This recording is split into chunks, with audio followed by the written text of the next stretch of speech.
Baginda Raja yang berbahagia, hamba pernah mendengar kisah tentang seorang saudagar yang memiliki banyak harta dan banyak kawan di sebuah negeri. Pada suatu hari, ia menaiki tunggangannya, berangkat menuju negeri-negeri lain. Dalam perjalanan, saudagar itu berhenti untuk beristirahat.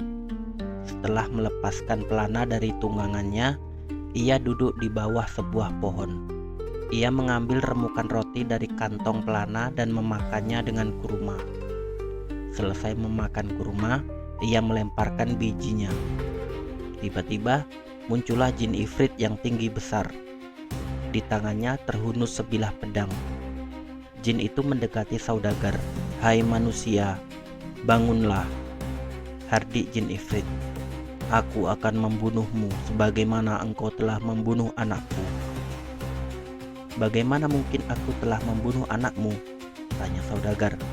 "Ketika engkau memakan kurma dan melemparkan bijinya, biji kurma itu mengenai dada anakku hingga ia mati seketika." "Wahai ifrit, sesungguhnya aku sedang menanggung utang dan aku memiliki banyak uang untuk membayarnya. Aku juga memiliki beberapa anak dan seorang putri yang sangat kucintai. Aku juga memiliki beberapa pembantu. Maka biarkan aku pergi ke rumahku. Aku akan menuntaskan hak-hak mereka. Kemudian aku akan kembali menemuimu. Aku berjanji akan kembali kepadamu. Setelah itu, terserah apa yang hendak engkau lakukan kepadaku.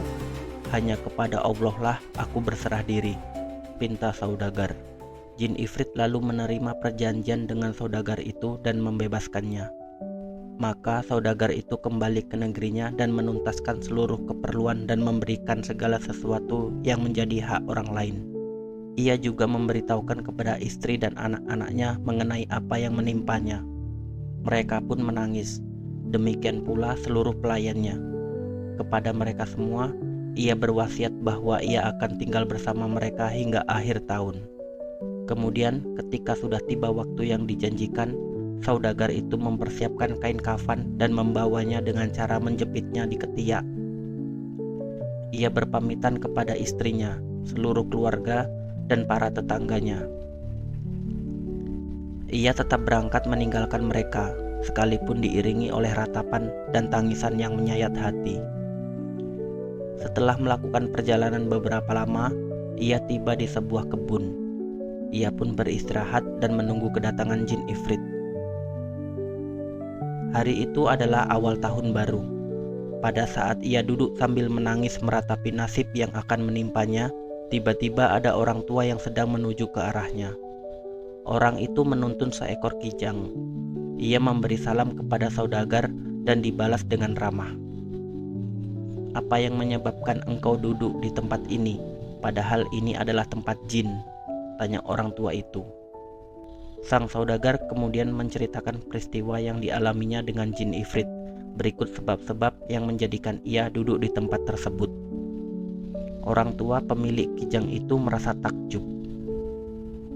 "Demi Allah, sungguh perjanjianmu itu sangat agung dan ceritamu sangat aneh," ucap orang tua itu. "Seandainya peristiwa yang engkau alami ini ditulis di lempengan batu, tentu akan menjadi teladan berharga bagi orang yang dapat mengambil pelajaran." Kemudian orang tua itu duduk di samping saudagar.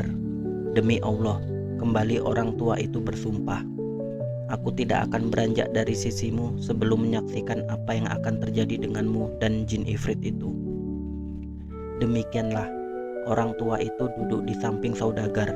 Keduanya berbincang-bincang sambil menunggu jin ifrit. Sang saudagar sempat pingsan, dan ketika siuman ia semakin takut. Hatinya gundah tak terkira. Sementara orang tua pemilik kijang tetap berada di sampingnya. Tiba-tiba dari kejauhan tampak seorang tua yang sedang menuju ke arah mereka. Orang tua itu membawa 2 ekor anjing berwarna hitam. Setelah memberi salam kepada saudagar dan si pemilik kijang, ia menanyakan kenapa mereka duduk di tempat itu, padahal itu adalah tempat jin. Keduanya lalu menceritakan peristiwa yang mereka alami dari awal hingga akhir. Belum lama si pemilik anjing duduk bersama mereka. Tampak seorang tua sedang menuju ke arah mereka. Orang ini membawa hewan beagle berwarna hitam. Ia memberi salam kepada mereka dan menanyakan kenapa mereka duduk di tempat itu. Saudagar dan teman-temannya menceritakan peristiwa yang mereka alami dari awal hingga akhir. Tidak lama kemudian, terlihat debu mengepul dan angin topan yang datang dari arah tengah padang pasir. Ketika kepulan debu itu mereda, tiba-tiba muncullah jin ifrit dengan pedang terhunus di tangannya. Matanya memandang penuh kebencian. Jin ifrit mendatangi mereka dan menarik sang saudagar. "Berdirilah," bentak jin ifrit kepada saudagar. "Aku akan membunuhmu sebagaimana engkau telah membunuh anakku, buah hatiku."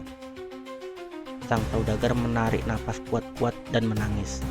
Ketiga orang itu juga menangis meraung-raung sejadi-jadinya.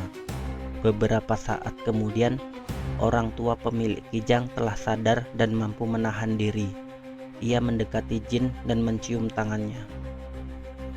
"Wahai jin yang menguasai kerajaan jin, apabila aku menceritakan kisahku dengan kijang ini, dan menurut anggapanmu kisahku ini sangat aneh, apakah engkau mau memberikan sepertiga darah saudagar ini kepadaku?" tanya orang tua pemilik anjing. "Baiklah orang tua, ceritakanlah kisahmu, dan jika menurut anggapanku kisahmu itu sangat aneh, maka aku mau memberikan sepertiga darah saudagar ini kepadamu." Maka si pemilik kijang pun bercerita.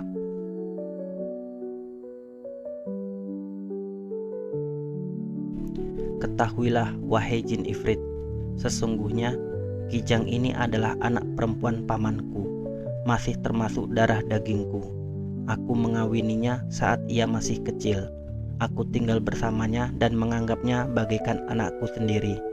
Lalu aku mengambil seorang selir, dan dari selir ini aku memperoleh seorang anak laki-laki yang sangat tampan bagaikan bulan purnama. Kedua biji matanya sangat hitam, tajam, dan sangat menawan. Kedua alisnya lebat melengkung indah, bentuk tubuhnya sempurna. Anak itu tumbuh besar dari hari ke hari hingga menjadi seorang anak berumur 15 tahun. Pada suatu hari, aku merasa harus melakukan perjalanan ke kota-kota lain. Lalu aku pun ikut dalam rombongan besar. Sementara putri pamanku, yakni si kijang ini, telah mempelajari ilmu sihir dan perdukunan sejak kecilnya. Ia menyihir anakku menjadi seekor lembu serta menyihir ibunya, yakni selirku, menjadi seekor sapi. Sepupuku itu lalu menyerahkan keduanya kepada pengembala.